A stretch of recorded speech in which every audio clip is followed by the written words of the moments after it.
Самым ярким событием музыкальным этого года у нас здесь в Костроме, наверное, был юбилей Александры Николаевны Пахмутовой в исполнении духового оркестра филармонического. Отличная была программа, очень много было забытых, уникальных мелодий этого композитора. Очень жалко, конечно, что она сама не приехала к нам, но человек уже 90 лет, можно понять. А новогоднее настроение для меня, наверное, все-таки больше создает эстрадная музыка. Может быть, музыка советских композиторов о праздниках, о Новом году, о Рождестве, о каких-то таких событиях. Костромичам, работникам филармонии, коллегам хотелось бы пожелать в Новом году,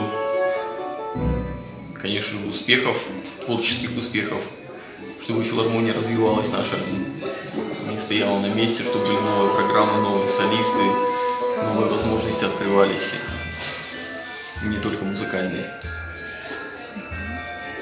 С Новым годом!